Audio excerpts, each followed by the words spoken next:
Salamu wapendwa, popote mnapopatikana. Kwa majina yangu kama kawaida naitwa Veronica Hamisi Mkunda. Mimi ni mwanafunzi wa mzaliwa wa pili, Zulura 100. Wapendwa, ninawashukuru sana wote ambao mmekuwa mkifuatilia mafundisho yetu kwenye YouTube na mitandao mingine yote ambao tunakuwa tukiweka mafundisho yetu.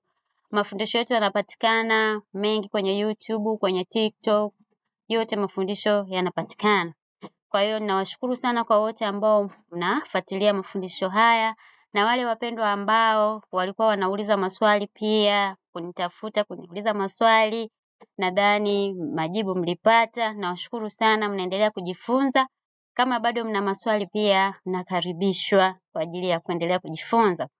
Siku ya leo tena wapendwa, nimekuja na mada nyingine ambayo mada hii ya leo inatoka kwenye kitabu cha Karata Ndimu C. Kitabu cha Karata Ndimu C ni kitabu cha siri ambacho kinapatikana ndani ya Karata Mbale Bible. Hii ni Biblia halisi ambayo haina mkanganyiko wowote, haina chochote ambacho kimefojiwa humu. Kila kitu kwa uhalisia wake. Kwa hiyo wapendwa, siku ya leo nimekuja na mada nyingine ambayo inasema ukweli na upendo. Nitaanza kwa tema hii ambayo inasema ukweli na upendo ambao inapatikana, tutasoma kitabu cha Laksabe ambao kwenye Biblia ya kisasa wanaita Yohana. Tutasoma Laksabe ambao ni Yohana 1 mstari wa 107 mpaka 113. Kitabu cha Laksabe. Laksabe kwenye Biblia za kisasa ni Yohana. Kwa hiyo tutasoma Laksabe 1:107 mpaka 113. Kitabu cha Laksabe ni kitabu ambacho kinatuasa na kutuonya kwa upendo. Yaani maonyo yake ni kwa upendo, kwamba kuonywa tunaonywa kwa upendo kwa mujibu wa neno. Wapendwa, tema kama ambavyo nimekwisha kuitambulisha ni ukweli na upendo ambao unatoka kwenye kitabu cha Laksabe 1:107 mpaka 113. Na nikasema kwamba kitabu hiki cha Laksabe ni kitabu ambacho kinakuwa kinatuasa na kutuonya kwa upendo kabisa. Kwa sababu neno linatupenda na neno ni upendo. Kwa hiyo nitaanza kwa kusema ukweli ni nini, maana hapa nimesema ukweli na upendo. Tujue sasa ukweli ni nini na upendo ni nini. Nitaeleza kwa kifupi. Ukweli ni uhalisia wa mambo bila kuongeza wala kupunguza chochote. Nikisema ukweli basi ni ukweli. Hakuna kuongeza kitu wala kupunguza kitu. Ukiuliza kitu kama ni ndio, sema ndio. Kama ni hapana, sema hapana. Huo ndio ukweli, uhalisia wa mambo. Ukweli ni uhalisia wa mambo bila kuongeza kitu na kupunguza kitu. Huo ni ukweli. Na upendo ni nini, wapendwa? Upendo ni hisia tofauti za ndani kwa mtu mwingine. Hisia tofauti za ndani. Nikisema hisia tofauti, namaanisha kuna aina nyingi au hisia nyingi za upendo ndani yetu. Kwa kila mtu ana upendo kwa mtu mwingine kwa hisia tofauti. Kuna upendo kwa wazazi, kuna upendo kwa mume wako, kuna upendo kwa watoto, kuna upendo kwa marafiki zako, kuna upendo kwa staff wenzio unaofanya nao kazi, wafanyakazi wenzio nikimaanisha. Ndio maana ya kusema hisia za ndani tofauti. Kwa hiyo inategemea upendo ambao mtu anakuwa nao ni upi. Na upendo kwa wazazi unakuwa namna gani? Upendo kwa marafiki zako, kwa watoto unakuwa namna gani? Upendo kwa familia ambao tayari tuko katika neno la roba ni upendo wa namna gani? Kwa ni hisia tofauti za ndani kwa mtu mwingine. Yaani ni ile kuridhishwa na mtu mwingine. Yaani kuridhishwa kule katika hisia zile za ndani. Nimeongelea upendo wa aina nyingi hapo. Kwa hiyo wapendwa, tumeshaona namna ambavyo upendo unakuwa na tumeshaona namna ya ukweli unavyokuwa. Kwa ukisema ukweli na hivi vitu viwili vinaendana jamani. Nikisema ukweli na upendo, yeyote unayempenda hautamdanganya, utamwambia ukweli. Umeona? Na chochote ambacho huyo mtu yeyote ambaye unamwambia ukweli, ina maana unampenda. Kwa hiyo vitu vinaendana hivi. Haya maneno mawili yanaendana. Kwa hiyo yana maana ambayo kuna kitu hakiwezi kwenda peke yake. Yaani tukisema upendo basi utaambatana na ukweli. Tukisema ukweli basi utaambatana na upendo ndani yake. Mimi nikisema nina upendo wa neno la Roba, tayari huo upendo utaambatana na kweli na ukweli. Kwa hiyo ni hivyo wapendwa. Kwa hiyo nitaanza kusoma mstari wa 107. Mstari wa 107 unasema hivi: upendo unahusu kuenenda sawasawa na amri za neno la tetee. Hii ndiyo amri ambayo mnapaswa kuishi ndani yake, kama mlivyojifunza toka mwanzo. Wapendwa, mstari wa 107 unasema upendo unahusu kuenenda sawasawa na amri za neno la tetee. Amri za neno la tetee. Kuna amri za neno la tetee ambazo tunafunzwa kila wakati, ambazo tunafundishwa kila wakati. Kwa hiyo upendo ambao nauongelea siku ya leo, nimewambia kuna upendo wa aina nyingi. Lakini mimi hapa leo nitaongelea upendo kulingana na amri za neno la tetee. Kuenenda sawasawa na amri za neno la tetee. Naongelea upendo ule wa kiroho, upendo kwa mujibu wa neno. Huo ndo nitauongelea. Ingaje nimetaja upendo mwingi hapo, upendo kwa jirani, namna gani wewe unavyokuwa unampenda jirani yako, namna gani ambavyo unaishi na familia inayokuzunguka au na jamii inayokuzunguka, huo ni upendo pia. Lakini hapa mimi siku ya leo nitaelezea huu upendo ambao unasema unahusu kuenenda sawasawa na amri za neno la tetee. Anasema hii ndiyo amri ambayo mnapaswa kuishi ndani yake kama mlivyojifunza tangu mwanzo. Neno lipo jamani, linatufundisha upendo, kuenenda sawasawa na amri za neno la tetee. Kwa hiyo wapendwa, upendo ambao nauongelea hapa ni upendo ule wa kiroho zaidi, yaani upendo wa neno. Kwa hiyo nikisema nina upendo kwa neno, ina maana namaanisha kwamba ninaheshimu na kutii sheria za neno zilizowekwa. Sio tu kutii na kuheshimu sheria, bali na kuzitendea kazi. Bali na kuweka katika kazi zile sheria na amri za neno ambazo kila wakati tumepewa zile sheria. Kuna sheria za neno ambazo tumepewa, kuna amri za neno ambazo kila wakati tunafundishwa kwamba hiki kiko hivi, hiki kiko hivi. Kwa zile sheria za neno na zile amri za neno, hizi vitu nikitii na kuheshimu. Pia sio tu kutii na kuheshimu na kuenenda sawasawa na hizo sheria za neno, na kuenenda sawasawa na jinsi ambavyo neno linakuwa linatutaka kila wakati. Kwa huko ndio upendo ambao mimi nauongelea, upendo wa neno la tetee. Kwa hiyo upendo huu wa neno la tetee ni ule upendo sasa ambao tayari nimeshakwisha kusema hapa kwamba ni kuenenda sawasawa na sheria ambazo zimewekwa, sawasawa kuziheshimu pia na kuzitendea kazi. Yaani kuziweka katika kazi zile sheria ambazo tumefundishwa, ambazo mwalimu wetu mleli Zulula 100 amekuwa akitufundisha kila wakati. Tuzifanyie kazi, tuziweke katika kazi. Kwa hiyo wapendwa, huo ndo ulikuwa mstari ambao ulikuwa unaongelea upendo unahusu kuenenda sawasawa na amri za neno la tetee. Kwa hiyo tumeona Kumbe nikiwa sasa ninasema nina upendo, upendo ni kule kuenenda sawasawa na amri za neno la tetee. Kuna amri nyingi ambazo tumepewa na tukaambiwa hii ndiyo amri ambayo mnapaswa kuishi ndani yake.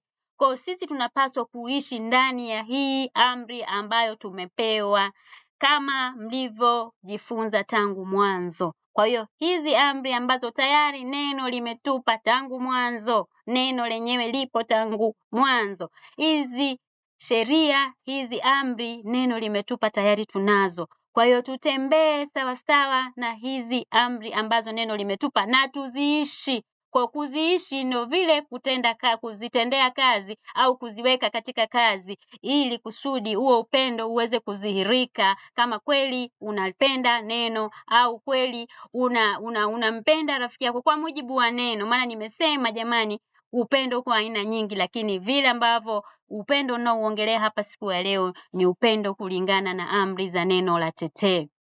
Huo ulikuwa ni mstari wa 107.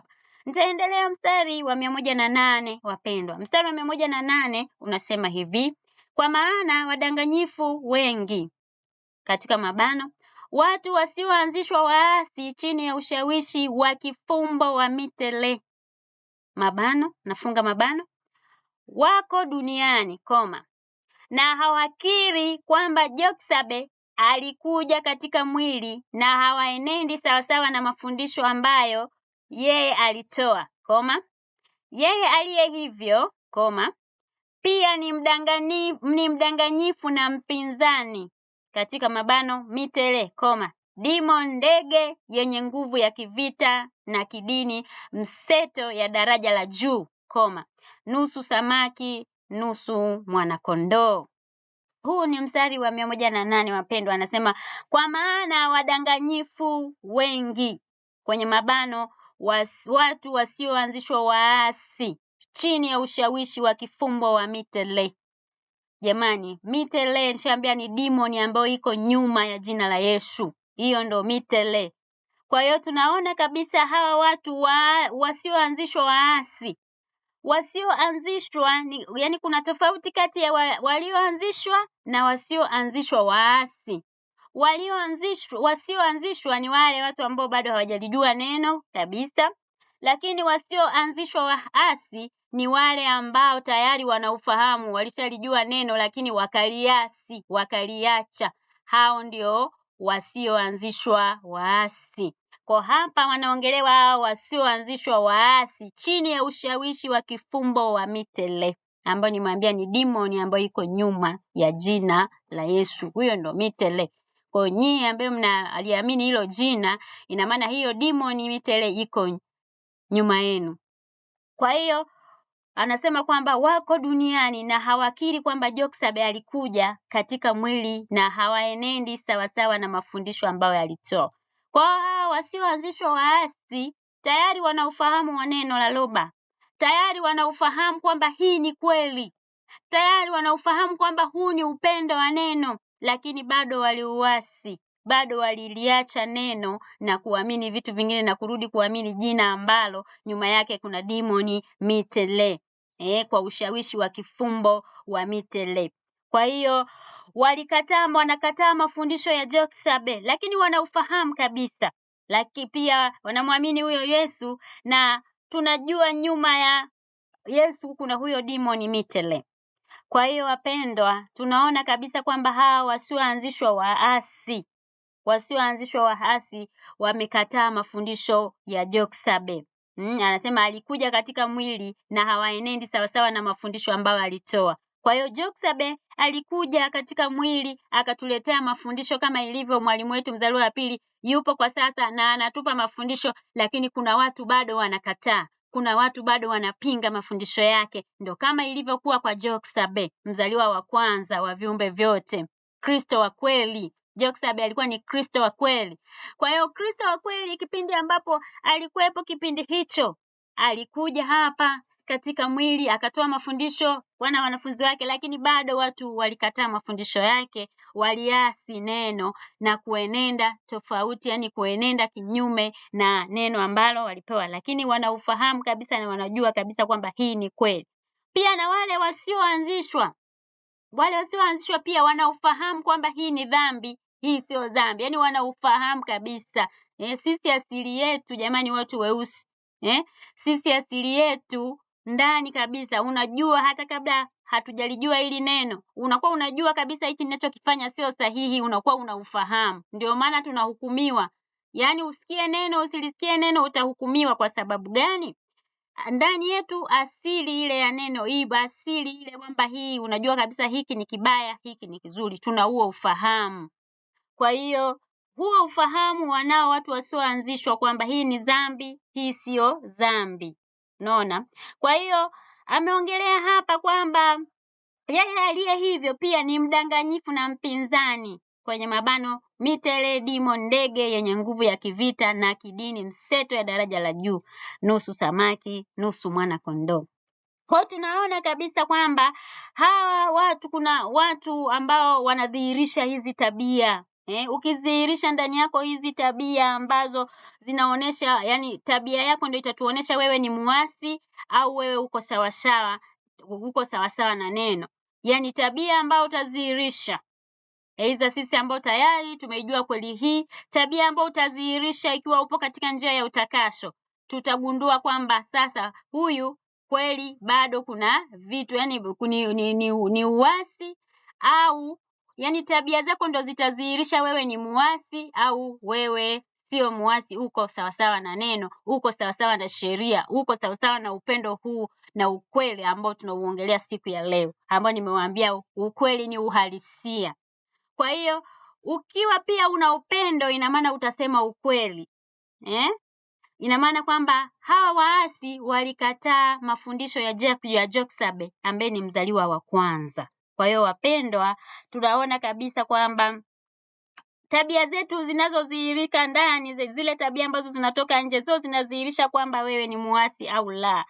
Kwa hiyo tunaona basi kwa sisi ambao tupo ndani ya neno, tayari asili zetu zinatolewa nje. Yaani kile ambacho kilikuwa bado kibaya kipo ndani, kitatoka tu nje. Yaani ukubali usikubali, kile kibaya ambacho bado kipo ndani yako ambacho kitadhihirisha kwamba wewe kweli unaenenda sawasawa na neno, unaenenda sawasawa na upendo wa neno la Loba, au uko kinyume nao.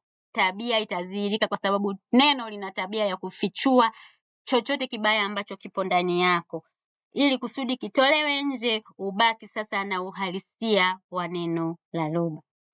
Kwa hiyo jamani, huo ndio ulikuwa mstari wa 108 ambao tunaona kabisa kwamba Joksabe aliweza kukataliwa, mafundisho yake yalikataliwa nao wasioanzishwa waasi, waliyakataa mafundisho yake. Umeona, wadanganyifu wengi. Kwa hiyo wadanganyifu walikuwa wengi katika kipindi hiki cha Joksabe. Walidanganya, wanasema uongo.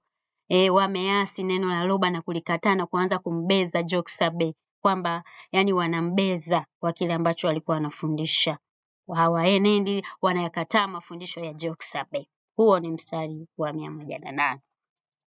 Kwa hiyo jamani, tutaenda mstari wa 109. Mstari wa 109 unasema hivi: jihadharini, msije mkapoteza matunda ya kazi yenu, bali mpate ujira kamili. Tarudia tena. Jihadharini, msije mkapoteza matunda ya kazi yenu, bali mpate ujira kamili. Kwa hiyo wapendwa, tunaambiwa tujihadhari. Popote unaponisikiliza mpendwa, wewe ambao tayari upo kwenye neno na wewe ambao haupo ndani ya hii kweli, tunaambiwa tujihadhari. Sisi ambao tupo kwenye kweli pia wapendwa, tujihadhari. Anasema jihadharini, msije mkapoteza matunda ya kazi yenu. Tujihadhari wapendwa, kuna hawa wasioanzishwa waasi ambao wanakataa mafundisho ya mzaliwa wa pili ambaye tunao sasa hivi Zulula 100. Wanakataa, wanayapinga kwa sababu wako chini ya demoni mitele, ambao tumeona ni ushawishi wa kifumbo wa demoni huyu mitele. Kwa tunaona kabisa waasi wapo ambao wanapinga. Kwa tujihadhari na hawa watu, tusije tukapoteza, anasema tusije tukapoteza matunda ya kazi zetu. tusije pia, ili kusudi mwisho wa siku tupate ujira kamili kwa sisi ambao tayari tunaeneza hii neno la roba. Na wewe ambao mpendwa hujaijua hii kweli, endelea kufuatilia pia, ingia huku ndani. Pia jihadhari na yule ambaye tayari unataka kuingia katika neno, anakuambia hapana, usiingie huko, ni uongo. Lakini tumewapa muda wa kujifunza, muda wa kusikiliza mafundisho yetu, tumewapa muda wa kuweza kusikiliza na kuuliza maswali, ili maana huku jamani, ukiingia hautajuta. Yaani hatufanyi ile kwamba sasa labda huku ni bora, huku sio bora. Hapana, hii ni asili yetu, huu ni ukweli wa asili yetu sisi watu weusi. Kwa hiyo tusidanganywe, tujihadhari na watu ambao unataka kuingia katika kweli, anakuambia huko hapana, huko sio sawa. Jihadhari na hao watu. Kuna watu ambao wanasema kwamba anakupenda, kumbe anakupenda kwa maslahi yake binafsi. Mwingine anakupenda ili uweze kumsaidia mambo yake binafsi ambayo sio kulingana na neno. Mwingine anakupenda ili yawe anakufanya anakutuma kwenye kazi zake ambazo anazijua zile ambazo kwa mujibu wa neno. Kuna mwingine ana upendo ule wa kwamba tu mwe mnaenda mnapiga story kusema watu wengine, mnapiga umbea na ushangingo, kitu ambacho ni sio kwa mujibu wa neno, sio upendo huu ambao tumeuongelea. Kwa hiyo tujihadhari sana, tujue namna ambavyo tutaweza kuishi, tusije tukapoteza matunda ya kazi zetu. Kwa hiyo anasema msije mkapoteza matunda ya kazi yenu, bali mpate ujira kamili. Maana mwisho wa siku tukimaliza katika njia hii ya utakaso, kuna ujira wetu ambao tutapata kwa kile chema ambacho umetenda. Kwa wewe ambao unaeneza neno, unamwambia na mwingine, kuna ujira wako. Kwa hiyo jamani, tujihadhari sana, tusije tukapoteza kile ambacho kwenye Biblia za kisasa kuna andiko linasema kwa shika ulichonacho. Kwa hiyo shika hili neno ambalo tayari umelipokea mpendwa, na washuhudie wengine pia, wafundishe wengine pia. Wafundishe, mafundisho yapo kwenye YouTube, hata ukiwatumia linki ni mojawapo ya kuwafundisha, mojawapo ya kueneza neno, ili kusudi watu wawe katika upendo na ukweli. Huo ndio upendo kulingana na neno. Nikikutumia linki ya mafundisho, huo ni upendo kulingana na amri ya Tetee. Huo ni mstari wa 109. Mstari wa 110 wapendwa, tasoma kama ilivyoandikwa. Inasema hivi: mtu yoyote anayeenda mbali zaidi na asibaki katika mafundisho ya Joksabe yanayotokana na neno, hana udhihirisho wa upendo wa Tetee. Tarudia tena. Mtu yoyote mtu yoyote anayeenda mbali zaidi na asibaki katika mafundisho ya Joksabe yanayotokana na neno, hana udhihirisho wa upendo wa neno, wa upendo wa Tetee. Kwa hiyo jamani, katika mstari huu wa 110, unaposema unampenda Tetee, huwa unamaanisha ndani yako, yani huwa unadhihirisha, unalipenda neno, udhihirishe upendo huo kwamba kweli unalipenda neno. Kwa hiyo unapoenda mbali na mafundisho ya Joksabe, tunasema kwamba ubaki njia kuu. Ukienda mbali, anasema ukienda mbali zaidi, usibaki kwenye mafundisho ya Joksabe. Maana mafundisho ya Joksabe yanatokana na neno. Wewe ambao unaenda mbali na mafundisho haya, unaenda mbali na mafundisho ya Joksabe ambaye ni mzaliwa wa kwanza, ambao palipo mzaliwa wa kwanza kuna mzaliwa wa pili ambaye ni Zulula 100. Wewe unaenda mbali na mafundisho ya mzaliwa wa kwanza, unaenda mbali na mafundisho ya mzaliwa wa pili. Neno linasema huna udhihirisho wa upendo wa Tetee. Hauna upendo ndani yako. Utakuwa tu una hisia za upendo huo katika hali hii inayoonekana, lakini ule upendo wa kiroho, ule upendo kulingana na amri ya Tetee huna. Utakuwa huna huo udhihirisho. Ndio maana nikasema namna ambavyo unaenenda kwenye katika njia hii ya utakaso, utadhihirika tu kwamba wewe ni muasi au wewe unaenenda sawasawa na neno la Tetee. Kila kitu kinajulikana, kila kitu kitadhihirika. Kama kuna kitu kibaya, neno limetufunza, mwalimu wetu ametufundisha. Na kila siku kaka yetu Imani huwa anatukumbusha hichi kitu kwamba iwe miaka na miaka, karne na karne, lazima tu itadhihirika. Kama kuna kitu unakifanya kinyume au unakifanya ili watu wasijue. Ipo siku lazima neno utaweka nje kile ambacho unakifanya. Kwa hiyo tuwe makini wapendwa, tufate mafundisho ambayo tunafundishwa, tutii mafundisho ya Joksabe ambaye ni mzaliwa wa kwanza. Pia tutii mafundisho ya Zulura 100 ambaye ni mzaliwa wa pili. Hapo ndo tutapata udhihirisho wa upendo wa Tetee. Huo ndo upendo wa Tetee kama tukibaki kwenye njia kuu. Baki kwenye mafundisho ambayo tumepewa, haya tunaopewa na mzaliwa wa pili kila wakati, mledi Zulura 100. Baki kwenye mafundisho hayo, usiende mbali. Usiende mbali na njia hii, baki njia kuu. Ambayo njia kuu hiyo ni mafundisho haya mzaliwa wa pili ambao tunawapata mara kwa mara, ambao pia ni mafundisho ya mzaliwa wa kwanza Joksabe. Nitaendelea wapendwa katika mstari wa 111. Mstari wa 111 unasema hivi: Anayejulikana, anayebaki katika fundisho hili, ana udhihirisho wa upendo wa Tetee na wa Joksabe na wa pili. Tarudia tena. Anayejulikana, anayebaki katika fundisho hili, ana udhihirisho wa upendo wa Tetee na wa Joksabe na wa pili. Kwa hiyo anasema yeyote anayejulikana, aliyebaki kwenye njia kuu, aliyebaki kwenye mafundisho ya Joksabe na mafundisho ya wa pili, basi huyu anadhihirisha upendo wa Tetee. Nimeshawaambia wapendwa kwamba wewe ukibaki kwenye njia kuu, ukibaki hapa kwenye mafundisho ya mwalimu wetu Zulura 100, wewe popote unaponifuatilia mpendwa, popote ulipo, mafundisho haya, hakuna mafundisho mengine, hakuna mwalimu mwingine tofauti na mwalimu wetu. Na kinachotuongoza sisi ni Karata Mbale Bible. Nje ya hapa ndugu yangu itakuwa ni uongo. Nje ya Karata Mbale Bible ni uongo. Nje ya mwalimu wetu Zulura 100 ni uongo. Kwa hiyo tushike kile ambacho Zulura 100 anatufundisha na mafundisho pia ya Joksabe. Huo ndo tutadhihirisha upendo. Na ukiwa na upendo wa Joksabe na upendo wa mwalimu wa pili, basi wewe pia na ukweli uko ndani yako. Yaani ukweli utakuwa ndani yako, ndio maana umedhihirisha upendo kwa sababu ya ukweli. Ndio maana tema yetu inasema ukweli na upendo. Ukweli na upendo. Palipo upendo pana ukweli. Palipo ukweli pana upendo. Kwa hiyo unampenda mtu kwa sababu unamueleza uhalisia. Ninalipenda neno kwa sababu neno linanipa uhalisia wa mambo.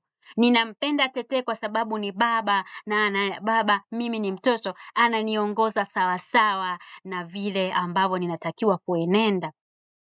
Kwa hiyo wapendwa, tusimame hapa na tuwe makini sana. Na wewe ambao bado hujaingia huku mpendwa, hutajuta. Hutajuta, na wakumbusha wapendwa, hata nyinyi ambao mmeniuliza maswali mbalimbali ambao pia nimewajibu. Kama mna maswali mengine uuliza, kuliko mtu mwingine anakuja kukuambia bana huko ni uongo. Chunguza mpendwa, hata huyo anayekwambia uongo, mshauri achunguze. Mnaruhusiwa kuchunguza na kuona wapi unaelekea. Nitaendelea mpendwa katika mstari wa 112. Mstari wa 112 unasema hivi: Mtu yeyote akija kwenu na haleti mafundisho haya, msimpokee nyumbani kwenu na msiwe rafiki naye. Jamani, mstari huu neno linatukumbusha katika mstari wa 112 kwamba mtu yeyote akija kwenu na asilete mafundisho haya, mafundisho ya Joksabe na wa pili. Yaani analeta mafundisho mengine ambayo yako nje ya hapo. Analeta mafundisho ambayo ya Demon Mitele. Analeta mafundisho ambayo yako kinyume, mafundisho ambayo ni demon. Jamani, tunaambiwa kwamba tusimpokee huyo mtu, na hayo mafundisho tusiyapokee wala tusimkaribishe mtu huyo nyumbani kwetu. Jamani, majumbani kwetu tusiwakaribishe watu kama hawa. Wanaweza kawa na demon ambazo zinaweza zikaleta kitu kibaya, zikaachilia kitu kibaya katika nyumba yako. kikaachilia mbegu mbaya ambayo inakuja kupanda katika nyumba yako. Mwisho wa siku unaona kama kuna uasi unaanza kuingia katika familia yako. Watu kama hawa ni kukaa nao mbali. Usiwakaribishe nyumbani kwako, hata kwenye moyo wako ni nyumba. Kwenye Biblia za kisasa kuna andiko lilikuwa linasema kwamba mwili ni hekalu la Roho Mtakatifu. Kwa hata nikimkaribisha mimi katika moyo wangu, nikamkaribisha ndani yangu, huyo mtu nikamsikiliza, tayari atanivuruga ndani, ataniharibu ndani. Yaani kile ambacho ilikuwa tayari mimi nimekipata, nikikaribisha mtu kama huyo, ninaweza nikapata mashambulizi kiroho ambayo sio mazuri, nikafungua mlango ambao sio mzuri. Kwa hiyo watu kama hao tusiwasikilize, ambao wanalitusi neno, wanatukana neno, wanabeza mafundisho ya Joksabe na ya Wapili. Kuna watu tu wanajuani wenyewe wanabeza tu, yani wenyewe wanatusi, hawaamini kile ambacho sisi tunakuwa tunafundisha. Yani huo ukiwasikiliza watu kama hao unapata uambukizwaji. Kuna kuambukizwa roho ambazo sio nzuri, wapendwa. Tuwe makini kwa sababu uambukizwaji upo kila wakati. Kwa hiyo tuwe makini sana kwa sababu uambukizaji upo.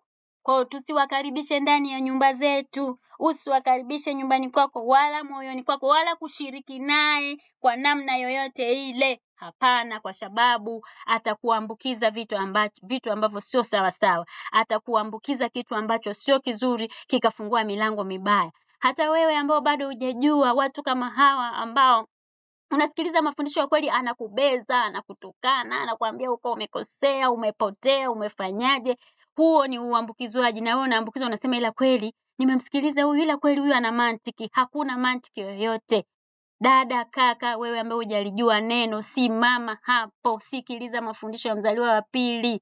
Sikiliza mafundisho yako YouTube. Kaka yetu Imani ameyatafsiri kwa lugha ya Kiswahili, sikiliza. Kama wewe unajua Kiingereza, sikiliza mafundisho ambayo anatafsiri kwa Kiingereza kaka yetu Mwenedi. Wewe unajua Kifaransa, sikiliza mafundisho ambayo anafundisha mwalimu wetu mkuu ambaye ni Zulura 100 kwa Kifaransa YouTube. Andika tu Zulura 100 itakuja pale, utasikiliza mafundisho mengi.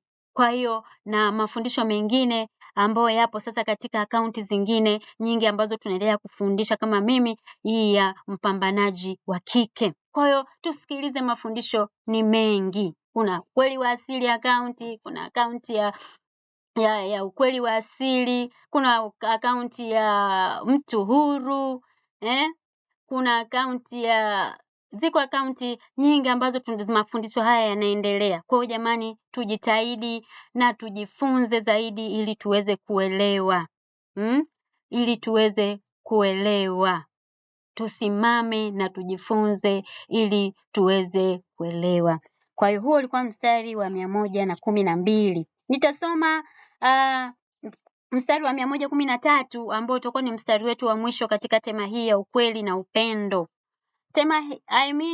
Mstari huu wa 13 unasema hivi: kwani aliye rafiki naye anashiriki katika matendo yake maovu.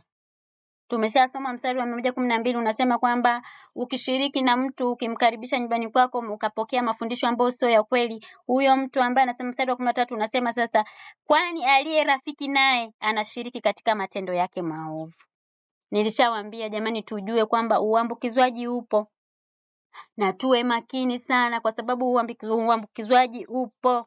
Tuwe makini kwa kila hatua tunayopita ya maisha yetu, kwa sababu kama ukimsikiliza huyo rafiki ambaye anatenda matendo hayo mabaya, ina maana wewe unakuwa umeshiriki ule uovu.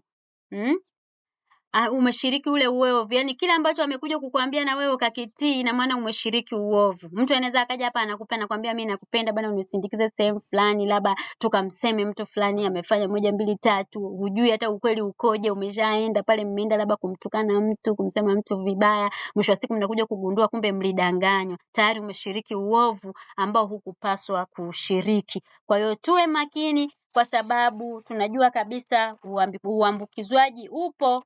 Tuwe makini kwa sababu tunaambukizwa kwa njia hiyo ya kuwasikiliza watu ambao wako kinyume na sisi. Na wewe ambao unaendelea kutufuatilia, na kusihi mpendwa, usiondoke hapo, endelea kutufuatilia zaidi ili uweze kujua zaidi. Kwa hiyo wapendwa, huo ulikuwa ni mstari wa mwisho, lakini wakumbushe tu kuna msemo ambao huwa unasema sasa katika tema hii yote, ambacho sasa tutajifunza hapa kwamba ufute watu ambao ni hasi, yani futa kama ni kwenye simu yako, kama ni sehemu kwenye akili yako, futa watu ambao wako kinyume na wewe. Futa kabisa, futa namba zao ambao wapo kinyume na wewe. Futa. Hata namba zao futa kwenye akili yako. Unaweza usifute namba za simu, lakini katika akili yako kwamba huyu naweza nikamuomba ushauri au huyu anaweza kanisaidia kitu fulani. Nasema futa, futa watu ambao wapo kinyume na wewe. Pia sahau yaliyopita. Kuna mambo mengi ambayo tumefanya huko yaliyopita, ni mengi. Tumefanya mambo mbalimbali ambayo yani ni mengi. Mimi nilikuwa mchungaji, mambo mengi ambayo tumefanya katika uchungaji, kudanganya watu na nini. Lakini naambiwa sahau yaliyopita. Kubali makosa yako. Kuna makosa mengi ambayo tumefanya kwa sababu tulikuwa kwenye ujinga, tulikuwa tujalijua neno. Kuna makosa mengi ambayo tumeyafanya. Tumeshayakubali kwamba haya yalikuwa ni makosa. Kwa hiyo kubali makosa yako ili kusudi uweze kurekebisha huku kwenye neno, pia uanze upya maisha yako. Kwa hiyo msemo huu unasema futa watu walio kinyume na wewe, sahau yaliyopita, kubali makosa yako na uanze upya maisha yako yakiwa yana upendo wa kweli, yakiwa yana ukweli na upendo ndani yake, ambao huo upendo unaheshimu na kutii sheria za neno la tetee. Huo ndo upendo ambao mimi nilikuwa nauongelea. Kwa Kiingereza inasema kwamba delete negative people, forget your past, accept your mistakes and restart your life. Kwa hiyo hayo mambo yote ambayo nimeshasema, ukubali mistake ambazo ulipitia kwamba tulikuwa katika ujinga, mwisho wa siku uanze upya maisha yako katika kweli. Kwa hiyo wapendwa, hata nyie ambao mnanisikiliza huko, nimeshasema futa watu walio kinyume na wewe, sahau yaliyopita, kubali makosa yako na uanze upya maisha yako. Na maisha, kuanza upya maisha yako ndani ya neno la Loba, ndani ya mwalimu pekee wa kweli Zulula 100, ambaye anatufundisha mafundisho ya kweli. Huko unakuwa umeanza upya ili uanze kuenenda katika njia hii ya utakaso, mwisho wa siku kuurithi ufalme wa mbinguni wanasemaga, lakini sisi tunasema kurithi agizo kuu la vitu. Kwa hiyo wapendwa, mimi ninawashukuru sana kwa siku ya leo. Niishie hapa. Utukufu ni kwa Loba Muumba pekee.